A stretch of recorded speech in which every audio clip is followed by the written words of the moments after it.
There's a moment at a party when someone says something cutting, disguised as a joke, but with an edge sharp enough that everyone goes quiet for half a second.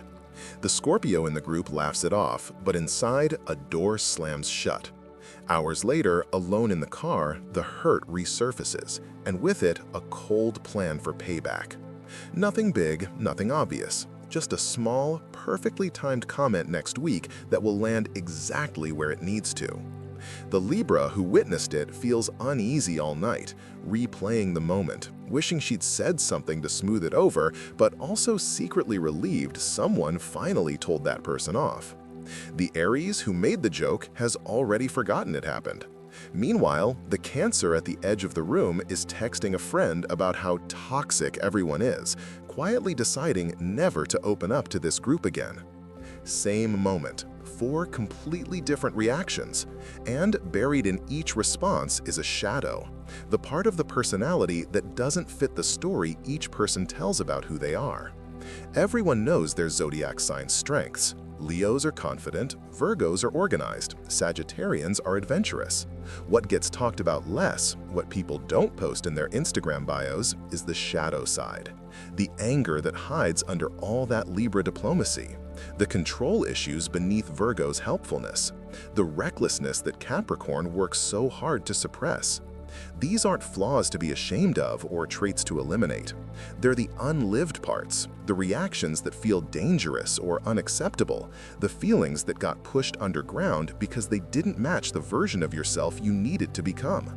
And they show up everywhere, in the fights that spiral out of nowhere, the patterns that repeat in every relationship, the decisions that don't make sense even to you. At work, the shadow reveals itself in small, predictable ways. The Gemini who prides herself on being easygoing suddenly snaps at a coworker over a minor miscommunication, and the reaction surprises even her. The Taurus who seems patient and steady digs in on a point long after it matters, unable to let it go, and everyone tiptoes around him for the rest of the week.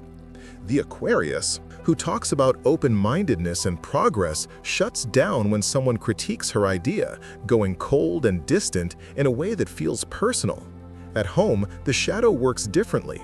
The nurturing Cancer, who takes care of everyone, starts to feel invisible and unappreciated, but instead of saying so, she withdraws, leaving everyone confused about what went wrong.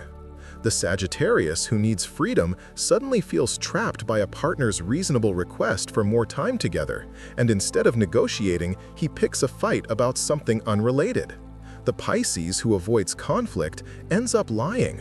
Small lies, protective lies, but lies nonetheless because the truth feels too hard to navigate. In friendships, the shadow is what makes someone inexplicably irritating. The Leo, who always needs to be the center of attention, the Capricorn, who turns every conversation into a lecture about responsibility, the Aries, who interrupts and makes everything a competition. What's harder to see is that the irritation says as much about you as it does about them. If their need for attention bothers you, maybe there's a part of you that wants to be seen but feels ashamed to ask. If their seriousness grates on you, maybe you're suppressing your own need to lighten up. The parts of other people that make your skin crawl are often mirrors for the parts of yourself you've locked away. Most of this starts early. A child learns what gets rewarded and what gets punished, what draws people close and what pushes them away. The Aries girl who's told she's too loud, too aggressive, too much, learns to tone it down, but the fire doesn't disappear. It just burns differently. Maybe as impatience, maybe as resentment toward people who don't move fast enough. The Libra boy who sees his parents' marriage fall apart over constant conflict decides never to rock the boat and grows into an adult who can't say no, who absorbs everyone else's needs until he doesn't know what he wants anymore.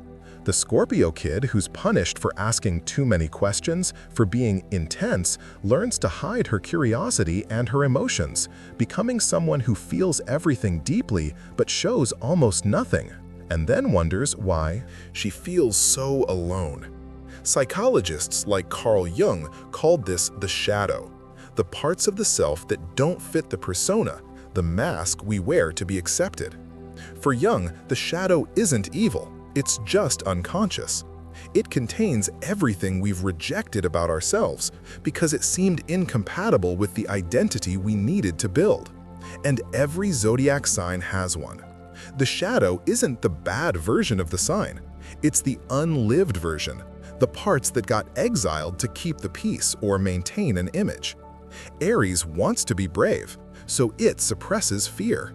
Virgo wants to be useful, so it hides neediness. Leo wants to be admired, so it buries insecurity. And all of that buried material doesn't just sit quietly. It leaks out in dreams, in sudden emotional reactions, in patterns that repeat across relationships and jobs and years. For Aries, the shadow is the fear underneath all that boldness, the terror of being seen as weak, of slowing down, of not being the first or the strongest. So Aries pushes harder, moves faster, picks fights to avoid sitting with vulnerability. The shadow shows up as impatience that borders on cruelty, as an inability to rest, as picking arguments just to feel something. For Taurus, it's the rigidity hiding under all that groundedness, the stubborn refusal to adapt, the possessiveness disguised as loyalty, the fear of change that keeps them stuck long after something has stopped working. The shadow is the moment Taurus chooses comfort over growth, security over honesty, and digs into a position just because letting go feels like losing.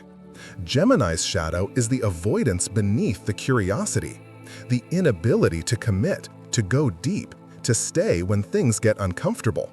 Gemini wants to keep it light, keep it interesting, keep moving, so the shadow shows up as surface-level connections that never turn into anything real, as restlessness that looks like freedom but feels like running.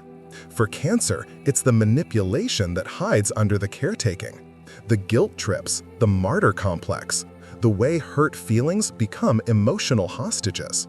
Cancer wants to be needed, so the shadow is the resentment that builds when no one seems to notice how much they're giving, and the passive-aggressive withdrawal when they don't get the appreciation they crave. Leo's shadow is the insecurity underneath the confidence, the desperate need for validation, the inability to step back and let someone else shine, the fragility that comes out as arrogance or dramatic reactions to minor slights.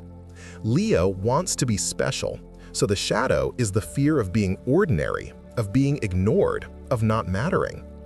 For Virgo, it's the judgment hiding under helpfulness, the perfectionism that makes everyone around them feel inadequate, the criticism that's supposedly for their own good, the control that masquerades as service.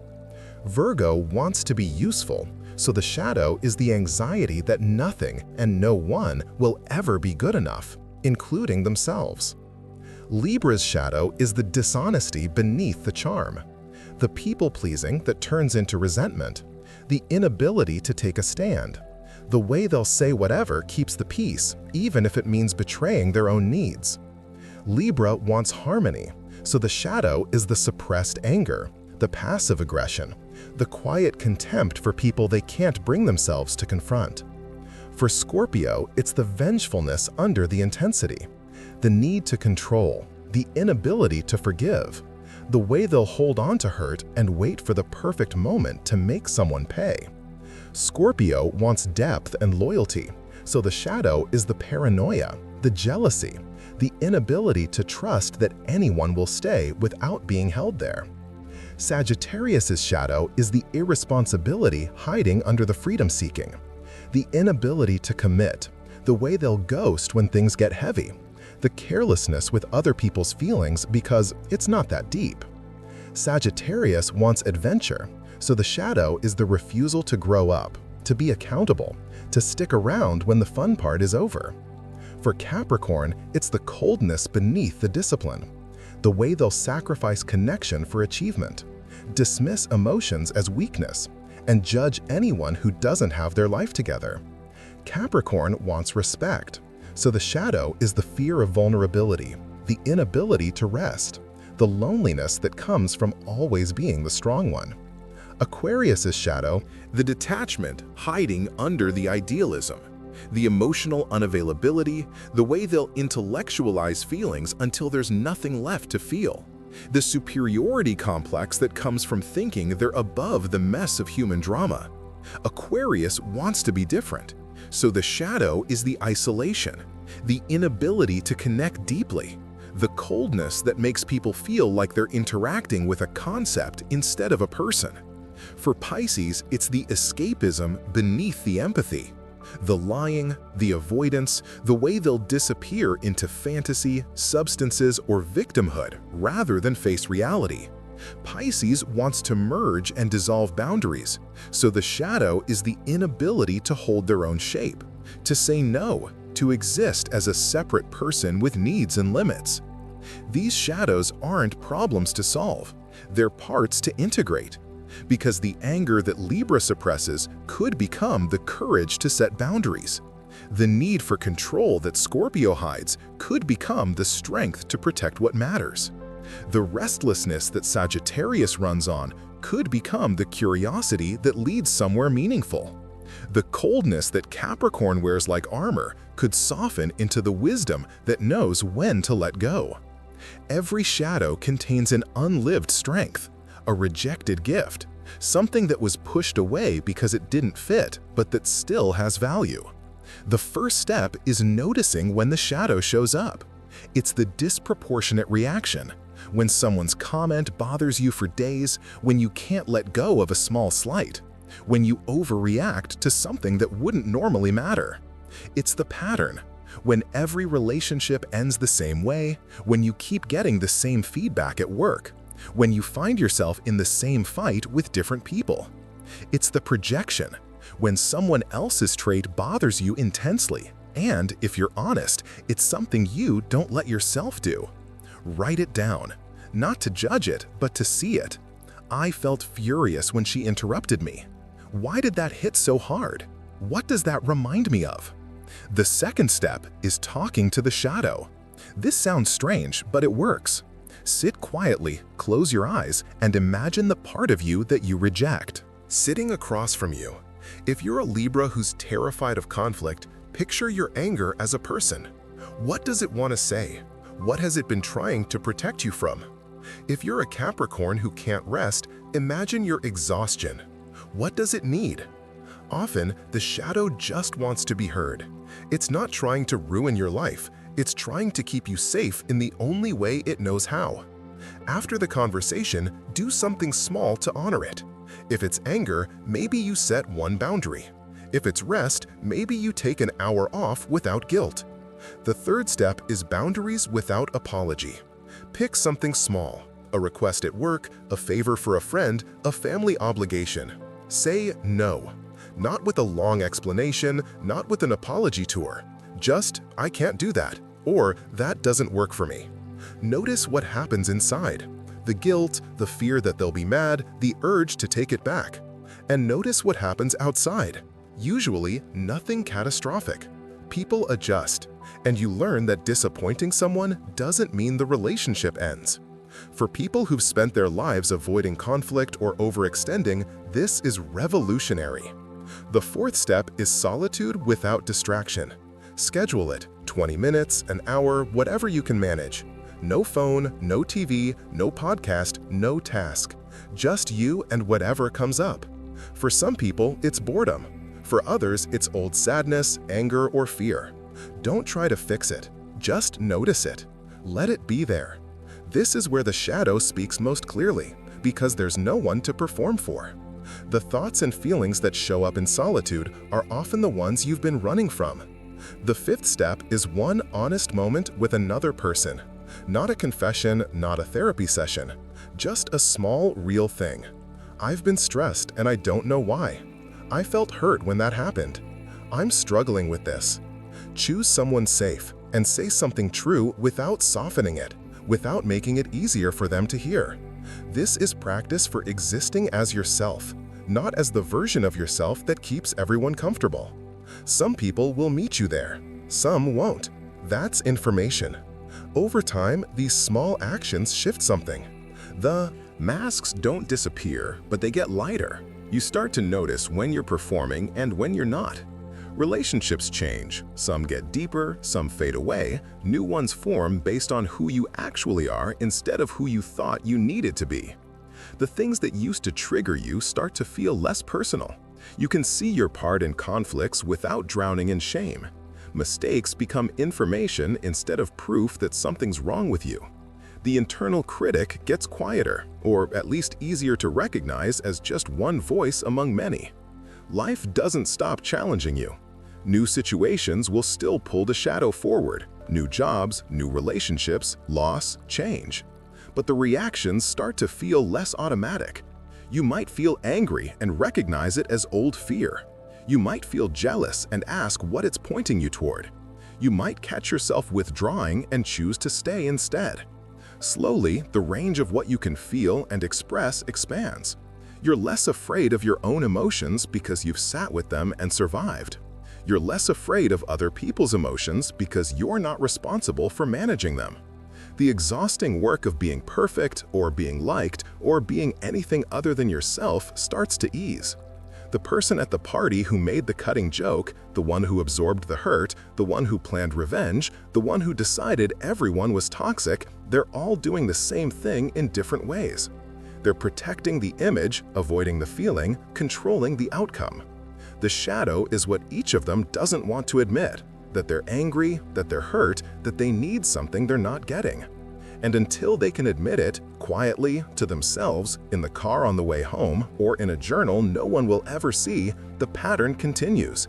The joke will land again, the hurt will build, the revenge will be planned, the withdrawal will repeat. But there's another way. It's slower, it's not as satisfying in the moment, it doesn't come with a clear before and after or a dramatic transformation.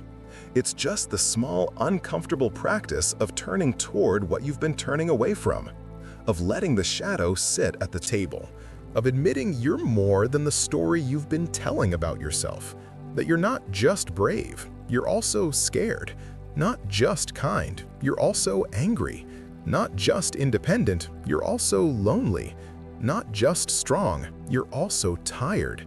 And all of it, the light and the shadow, the parts you show and the parts you hide, is you. Not a problem to fix, just a person trying to belong in your own skin. If this hit home for you, subscribe for more videos on psychology, self-awareness, and growth. I make these because I think this stuff matters, and it helps to know you're not the only one working through it. Drop a comment and tell me, what's your sign and what part of your shadow are you learning to make peace with? I read every one.